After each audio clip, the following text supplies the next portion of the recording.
Good evening, everyone. Today I am going to present another video lecture, but this will not be on a topic in the discipline of economics. It is slightly related to a different field, and its title given here is Implementation of NEP 2020 Challenges and Opportunities for Capacity Building of Educators. आज जो lecture हम लोग यहाँ हम देने जा रहे हैं वो NEP 2020 से रिलेटेड है, क्योंकि अब पूरे देश में NEP 2020 लागू हो गई है और हर जगह 3 वर्ष या 4 वर्ष का जो पाठ्यक्रम है NEP 2020 के अनुसार लागू हो गया है सेमेस्टर सिस्टम में। लेकिन साथ ही कुछ नए चैलेंजेस एजुकेटर्स के लिए हैं, टीचर्स के लिए हैं, लेकिन साथ ही अपॉर्चुनिटीज़ भी है कि किस तरह से उनकी कैपेसिटी बिल्ड करें, कोप अप करें। क्योंकि 4 ईयर लागू होने से एक ये है समस्या, खासकर कॉलेजेस में जहाँ पे पहले पीजी नहीं रहा, कि उनको अब काफ़ी मशक्क़त करनी पड़ेगी अपने लेवल एजुकेशनल स्किल्स को बढ़ाने के लिए। तो उसी से संबंधित है ये कैपेसिटी बिल्डिंग ऑफ एजुकेटर्स। लेकिन ये कैपेसिटी बिल्डिंग सभी टीचर्स के लिए है, कॉलेज टीचर्स हो या यूनिवर्सिटी टीचर्स हो, ये सभी के लिए लेक्चर है। तो आइए देखते हैं कि NEP 2020 जो है उसका आधार जो है वो सस्टेनेबल डेवलपमेंट गोल 4 है। यूनाइटेड नेशंस ने पहले मिलेनियम डेवलपमेंट गोल्स बनाए थे जो 2001 से 15 तक चले। अब 2015 से 2030 तक उन्होंने 17 सस्टेनेबल डेवलपमेंट गोल्स बनाए हैं। उसमें जो 4th गोल है वो काफ़ी इम्पॉर्टेंट है और NEP 2020 काफ़ी कुछ उस पर आधारित है। वो सस्टेनेबल डेवलपमेंट गोल 4 क्या है, वो यहाँ पे लिखा है कि one of the basis of NEP 2020 is SDG 4, Sustainable Development Goal 4, which aims to achieve universal access to quality education by 2030. इस सस्टेनेबल डेवलपमेंट गोल के हिसाब से जो क्वालिटी एजुकेशन हमें मुहैया करानी है, प्रोवाइड करनी है, कि हर जने जो भी हायर एजुकेशन में इंटरेस्टेड हो उसके पास अवेलेबिलिटी हो कि वो क्वालिटी एजुकेशन आसानी से प्राप्त कर सके। और यहाँ पे लिखा है आगे कि the task to accomplish this goal definitely require capacity building of educators. क्योंकि अगर क्वालिटी एजुकेशन प्रोवाइड करनी है तो कहीं ना कहीं जो एजुकेटर्स हैं, एजुकेटर्स का यहाँ मतलब केवल टीचर से है, कि उनकी कैपेसिटी बिल्डिंग हमें एनहांस करनी पड़ेगी। क्योंकि 4 इयर्स सभी कॉलेजेस में लागू है और वहाँ टीचर्स भी कम हैं, तो वो एक चैलेंज है। तो दूसरा चैलेंज ये है कि जो टीचर्स हैं उनकी भी हमें क्वालिटी इन्हांसमेंट करनी पड़ेगी, ताकि ये नए चैलेंज को वो जो 4 ईयर डिग्री कोर्स है उसको एक्सेप्ट कर सके, क्योंकि इसमें रिसर्च कंपोनेंट भी है थोड़ा।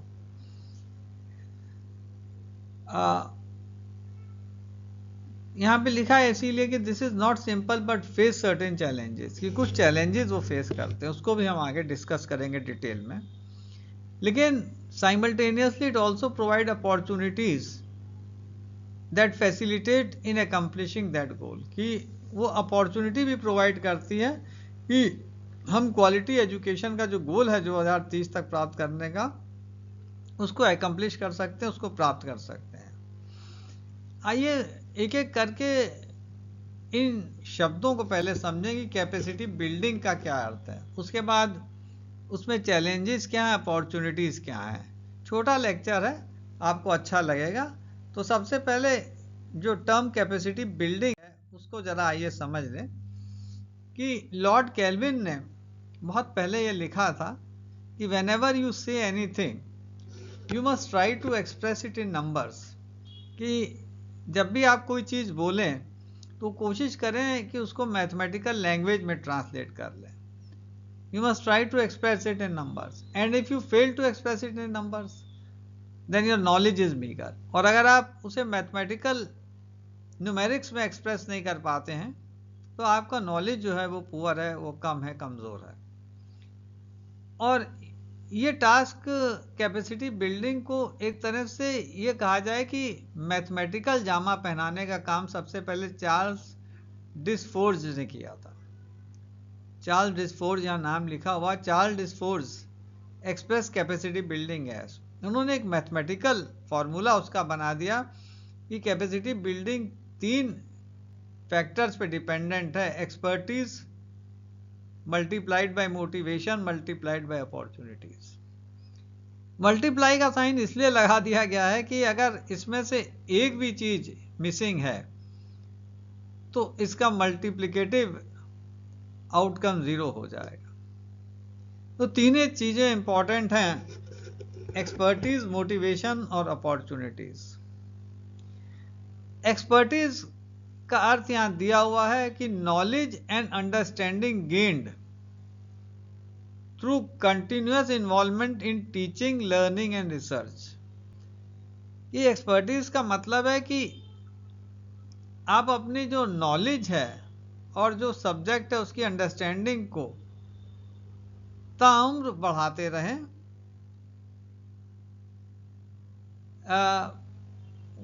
आप टीचिंग करते हुए भी कुछ सेल्फ गेन कर सकते हैं, अपनी नॉलेज को सेल्फ एनहांस कर सकते हैं. आप दूसरों से सीख सकते हैं. और अगर आप कंटिन्यूसली रिसर्च करते रहेंगे किसी एक पर्टिकुलर एरिया में या मल्टी डिसिप्लिनरी एरिया में, तो आपका नॉलेज उससे भी एनहांस होगा. तो एक्सपर्टीज एक्वायर करना भी एक चैलेंज है और ये ज़रूरी है कम से कम हायर एजुकेशन के लिए, क्योंकि आप अगर एक्सपर्टीज एक्वायर नहीं करते तो कई जनरेशन्स को लॉस होगा. क्योंकि आप नौकरी में हैं, टीचिंग जॉब में हैं, और टीचिंग 30 साल अगर आपको करनी और आपने एक बार नौकरी लग गई और नॉलेज एनहांसमेंट छोड़ दिया तो आप पीछे जाते जाएंगे, रिट्रोग्रेशन में चले जाएंगे. दुनिया आगे जाएगी, आप पीछे जाएंगे, आपकी एक्सपर्टीज सारी खत्म हो जाएगी.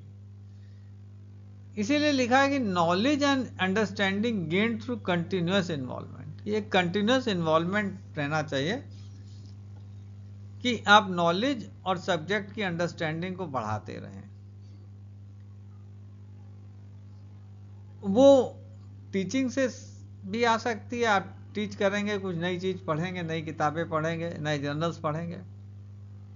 लर्न आप किसी से सीख सकते हैं. और कंटिन्यूस रिसर्च जब आप कर रहे हैं तो you gained a lot through your personal research work. तो एक्सपर्टीज जो है that is the first important part. और एक्सपर्टीज हमने बताया कि ये नहीं है कि once you have acquired you have become expert. It's a continuous process. So that continuous process has to be maintained, has to be sustained. Only, and that is the biggest challenge. क्योंकि usually मैं देखता हूँ teachers एक बार job में आ गए वो पढ़ाई बंद कर देते हैं कि अब नौकरी लग गई, बस हो गया, अब हम और जगह अपना देखेंगे कुछ. तो आप ना तो सोसाइटी का बेनिफिट कर पा रहे हैं, ना अपना बेनिफिट कर पा रहे हैं, और जनरेशन्स को, आने वाली जनरेशन्स को ट्रेमेंडस लॉस है. तो ये बहुत बड़ा चैलेंज है कि एक्सपर्टीज को सस्टेन करना, मेंटेन करना through continuous efforts of teaching, learning and research. और यहाँ पे लिखा भी हुआ है, टर्नी और राइट ने बहुत अच्छा लिखा, the quality of teaching depends in large measure on the quality of the teachers. कि जो टीचिंग है वो क्वालिटी ऑफ टीचर्स पे डिपेंडेंट करती है to a large extent. And quality of teacher depends in large part upon the quality of teachers who have taught them. और quality of teachers जो depend करती है कि उन्होंने किन टीचरों से पढ़ा है. अगर वो टीचर अच्छे रहे हैं और आपने उनसे पढ़ा है तो ये माना जा सकता है या ये समझा जा सकता है कि आपकी नॉलेज ठीक है।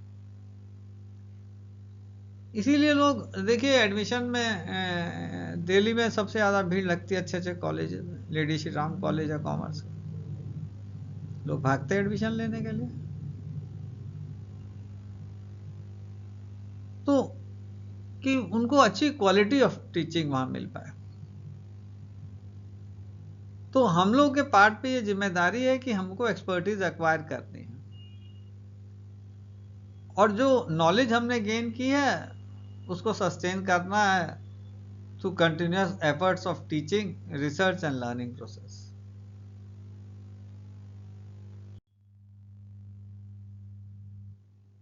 दूसरा जो कंपोनेंट है वो मोटिवेशन का है, और मोटिवेशन का अर्थ यहाँ दिया इंडिविजुअल विल टू ऑगमेंट इस knowledge component on A continuous basis, कि आप की जो विल पावर है वो आपको इंड्यूस करे, मोटिवेट करे कि आप बराबर अपनी नॉलेज को बेहतर करते रहें।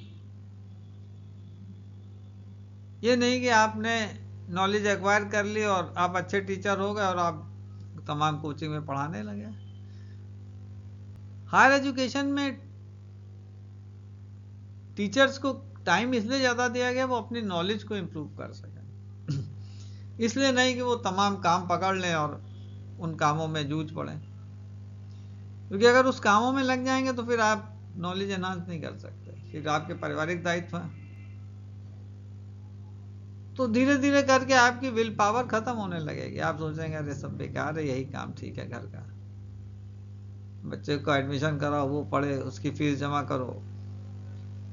तो धीरे धीरे करके आपकी विल पावर समाप्त होने लगती है,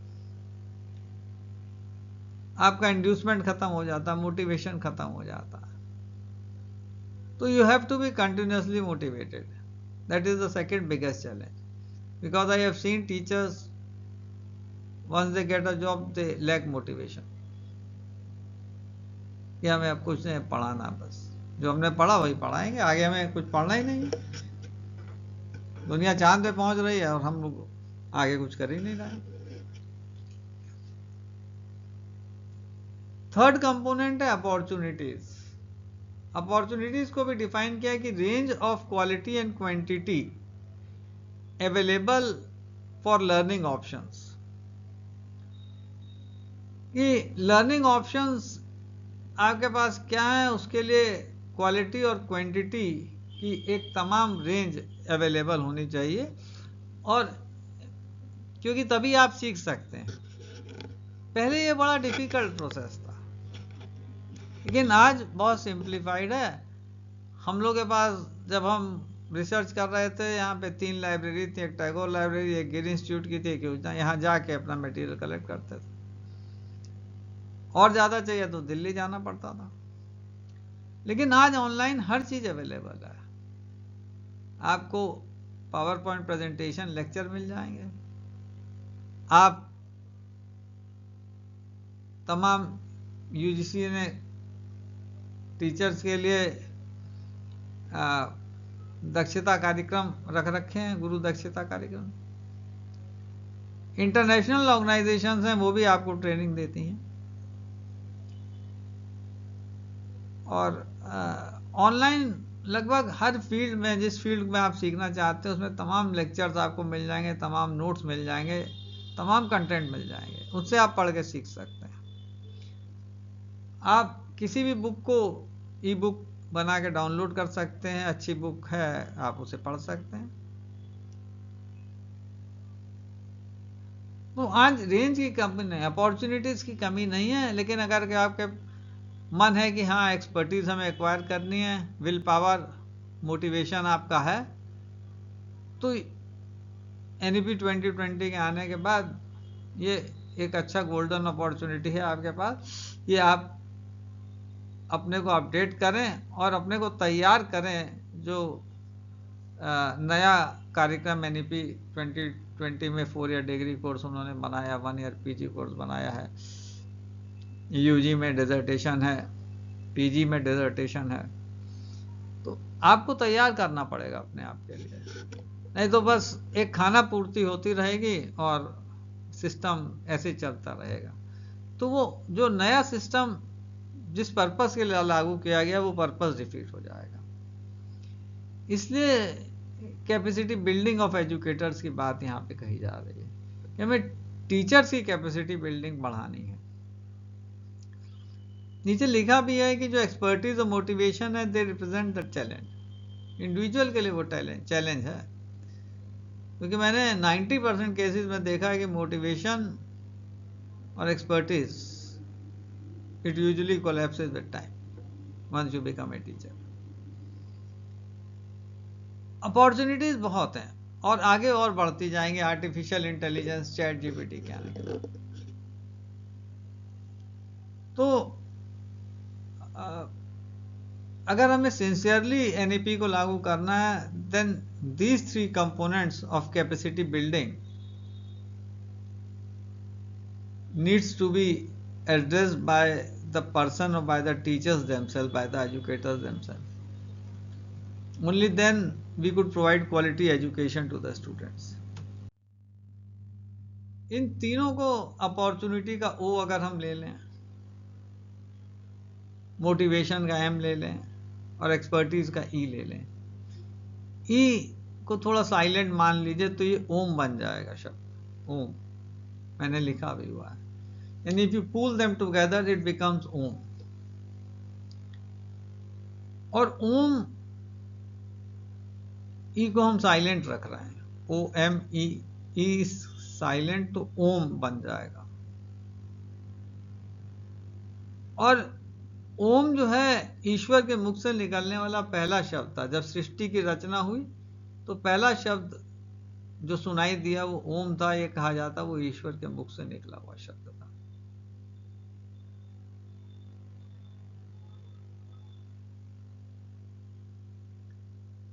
और इस शब्द में जो खासियत सबसे बड़ी है, बड़ा आसान शब्द है सुनने में, लेकिन इसमें प्रकृति के तीनों गुण मौजूद हैं। ऑल द 3 क्वालिटीज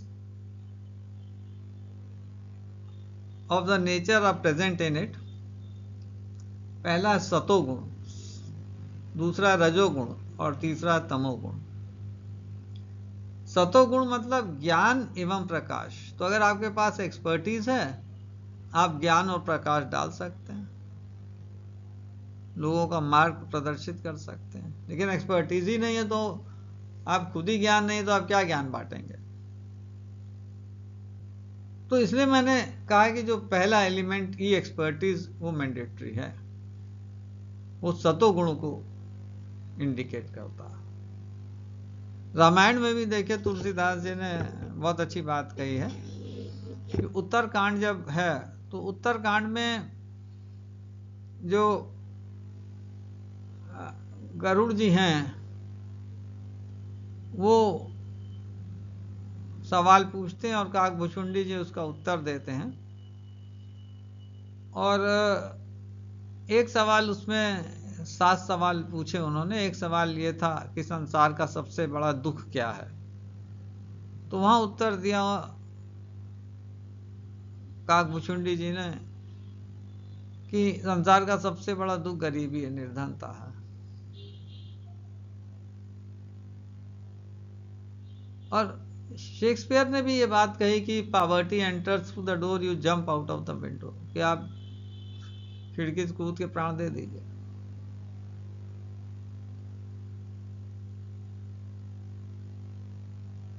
तो ज्ञान और प्रकाश, एक्सपर्टीज, ये सत्वगुण का प्रतीक है। इसलिए अगर आपको क्वालिटी एजुकेशन देनी है तो आपको एक्सपर्टीज एक्वायर करनी पड़ेगी। Without that you can not provide quality education. और दूसरा सवाल जो उन्होंने किया वो ये था कि संसार का सबसे बड़ा सुख क्या है। सुख के लिए वहां पे काकभुचुंडी जी बताते हैं कि अच्छे लोगों की संगत, क्योंकि वो आपको ज्ञान और मार्ग प्रदर्शित करेंगे। तो वही सतोगुण है वहाँ अमीरी या धनवान या दौलतमंद लोगों की बात नहीं कही है, अच्छे लोगों की बात कही है, जिनके सत्संग से, जिनके संग रहने से आपको कुछ ज्ञान मिले, प्रकाश मिले। ज्ञान और प्रकाश मिलता रहे, वो सतोगुण है।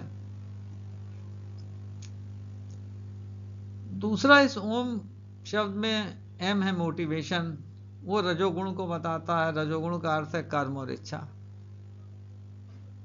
ये आपकी इच्छा बनी रहे, मोटिवेशन बना रहे और आप अपना कर्म करते रहिए, acquire knowledge and distribute it, वो रजोगुण है।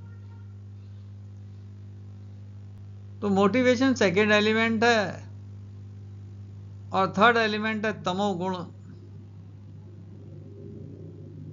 तो वो अपॉर्चुनिटी है, अगर अपॉर्चुनिटी नहीं होगी तो तमोगुण हावी हो जाएगा, आप अंधकार और क्या ज्ञान में रहेंगे। तो अपॉर्चुनिटी का इस्तेमाल करते रहें और अंधकार को मिटाते रहें, ज्ञानता को मिटाते रहें, तमोगुण को हावी ना होने दें। अपॉर्चुनिटी आपके पास है आज की तारीख में। मैं अभी भी हूँ, मैं पढ़ता हूँ, अगर आपसे ये बात कहूँगा बहुत अच्छी नहीं लगेगी सुनने में। I study a lot even now, और हमारे वीडियोस बराबर चलते रहते हैं। अभी क्वांटिटेटिव फाइनेंस में हम पढ़ रहे हैं, क्योंकि इकोनोमेट्रिक्स की जो मेन टेक्स्ट बुक है जॉन्स्टन वगैरह, उसमें वो चीज़ एक पन्ने में दी है, लेकिन आज की तारीख में उस पर बड़ी बड़ी किताबें लिख दी गई हैं। लेकिन उसका डेवलपमेंट हुआ 82 के बाद, और मेन टेक्स्ट बुक में आया नहीं, इसलिए वो पार्ट छूट गया। तो वो मेरी कमजोरी रही, जो मैं बात कर रहा था कि एक्सपर्टीज कंटिन्यूस प्रोसेस है, वो छूट गया because it failed to come in the main text book.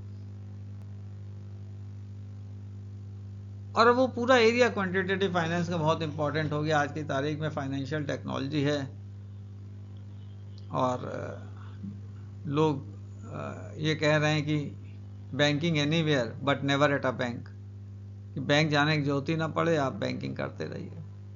Crypto currency आ गई है